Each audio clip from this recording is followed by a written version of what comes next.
Perhaps you were a homewrecker and you didn't know. And then you make this person your boyfriend or your girlfriend. Or maybe you get married to them.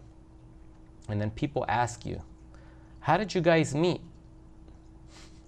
Imagine that. Imagine you're having dinner with your significant other and some friends, and they ask you, oh, so what's your story? How did you guys meet? What an uncomfortable situation. That's telling, well,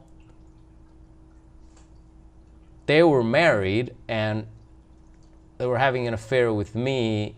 Like, imagine having to tell that story. And now imagine if karma comes back and says, hey, you know what? Remember when you were a homewrecker? And now it comes back and it bites you in.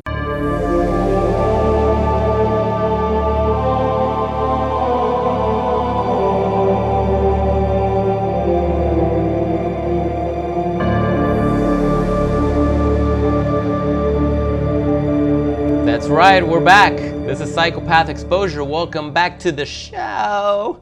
My name is Kira, and I got a very interesting comment that I want to share with you guys today, and I'm just gonna go ahead and jump right into it right now without any fluff. This one comes from Rebecca. Thanks for sending that in, Rebecca. Rebecca says, I agree with almost everything you said here, except one thing. Once a cheater does not mean always a cheater. At least not for neurotypical folks. Who uses those words? For narcs or psychopaths, or those with whatever pathological disorders, sure, it's likely. But for the rest of us who aren't cursed with anything like that, we have the capacity to make a stupid and selfish decision, regret it, take responsibility for it, learn from it, and choose to never make that same stupid decision again. That's the beauty of the human experience that no narc or psychopath will ever know because they aren't human. I like the way you explained that, Rebecca. Thank you once again for sending that in. I'm not even going to assume that you cheated on somebody before, because why would I do that? But here's the thing. When I say once a cheater, always a cheater, then perhaps I'm not talking about you. I am talking about narcissists. I am talking about psychopaths, sociopaths, borderlines, and serial cheaters. I'm a firm believer that changed behavior is what we need to look at when someone makes a mistake and someone apologizes and makes a promise. Those are great words, and some people are very good with words. I wish I was. But you have to look at their patterns of behavior after that. It's the patterns of behavior after that. Changed behavior. When you make an amends to someone, that's what, making living amends, I always say, is like, okay, look, I did this. It wasn't my best decision. It wasn't my best. That's where I was at the time. And I realized I hurt you and I fucked up, and I understand if you never want to speak with me. But moving forward, I'm going to make living amends to you. I will never do this. I will never do anything remotely close to that. And you can stop right there. You don't have to elaborate. Just let your actions show. Right? Let your actions show the changed behavior. Because it's not just not doing the act of cheating, it's the other underlining things that come with it. It's causing your partner to feel like you're cheating on them. It's making them jealous on purpose. It's liking pictures on social media of other women or other men in front of them, or you guys are following each other and you're doing that, and following people, very attractive people and supermodels and this and the others, doing things like that. Even though you're not technically cheating, you continue to behave that way, breaking your neck when a hot person passes by and you're having dinner out at a restaurant, flirting with the waitress or the waiter, very promiscuous behavior. If you continue doing things like that, even though you haven't cheated, it still shows that your aura and your persona is that of a cheater. That's not living amends. It's actually taking responsibility for the whole thing and letting your new personality shine.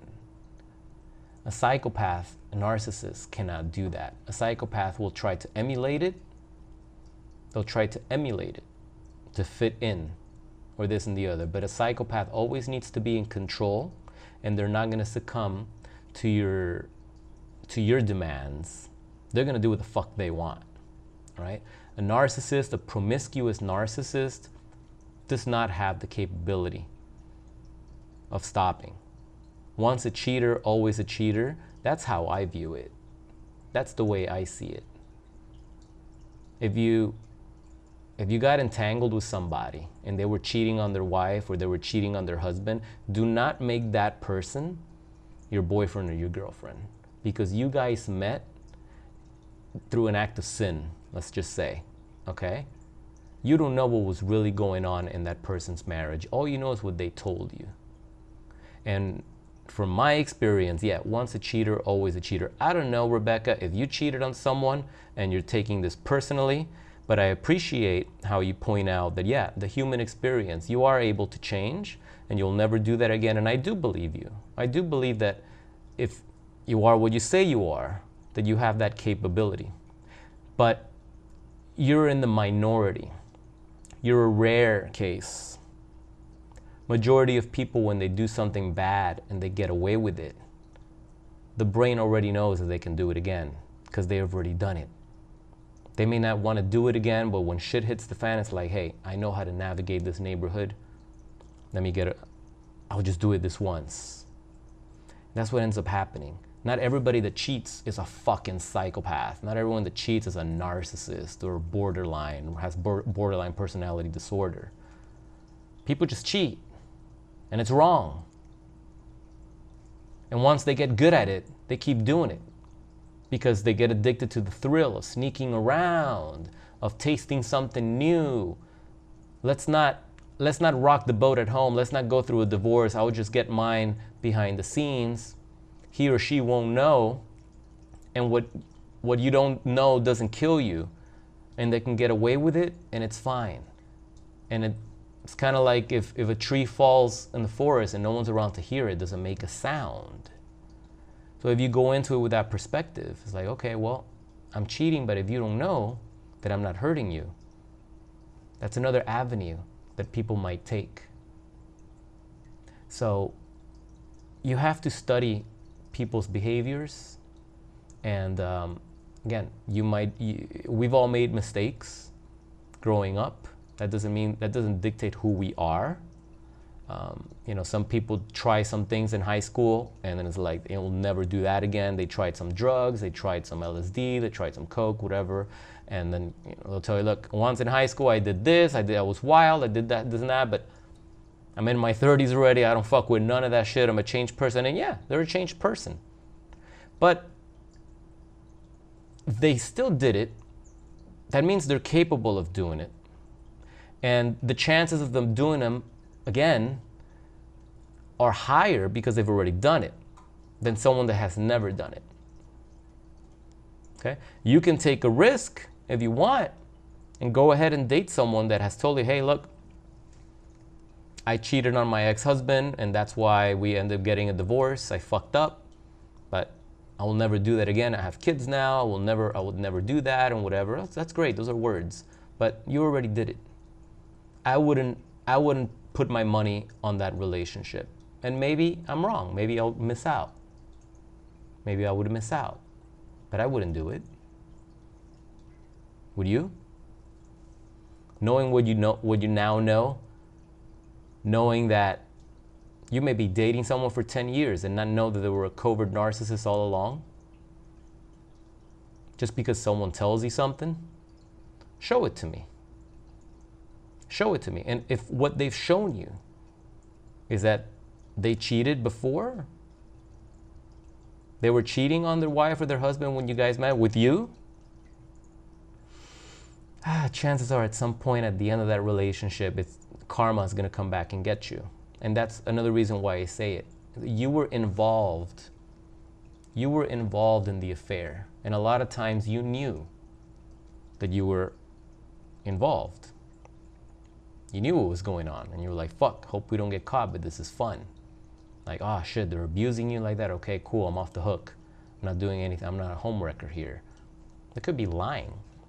They lie. People lie. And now you're in that shit. You don't know. Perhaps you were a homewrecker and you didn't know. And then you make this person your boyfriend or your girlfriend. Or maybe you get married to them. And then people ask you, how did you guys meet? Imagine that.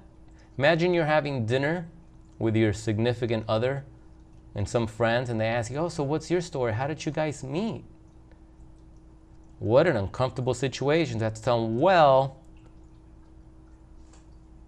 they were married and they were having an affair with me.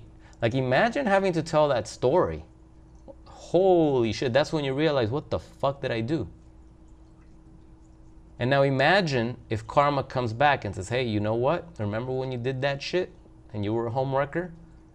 And now it comes back and it bites you in the ass. So once a cheater, always a cheater, guys. You don't have to agree with me, but I would not put money in a situation like that. I just wouldn't. And I would advise to stay clear from someone that has a history of infidelity and betrayal like that, because now they know how to do it. They know how to operate in that neighborhood.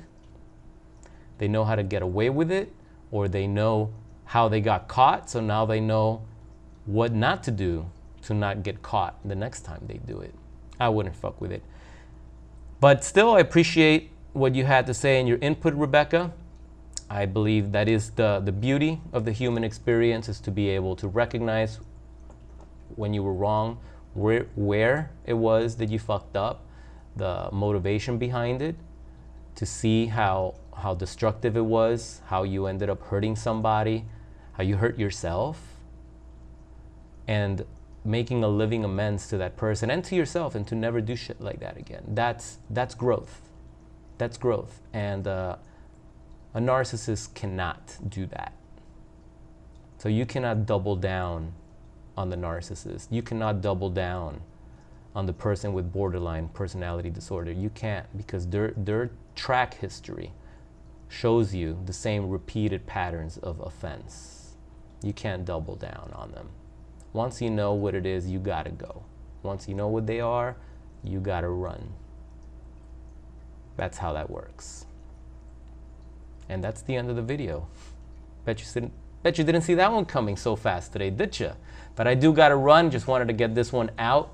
So thanks for watching. Thanks for your support. Hope you guys have a great weekend, or whenever it is that you see this video.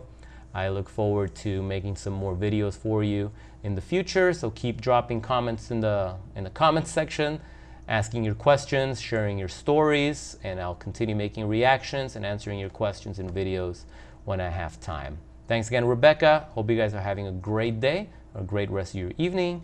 My name is Kita. This is Psychopath Exposure. I will see you guys next time. Have a good one.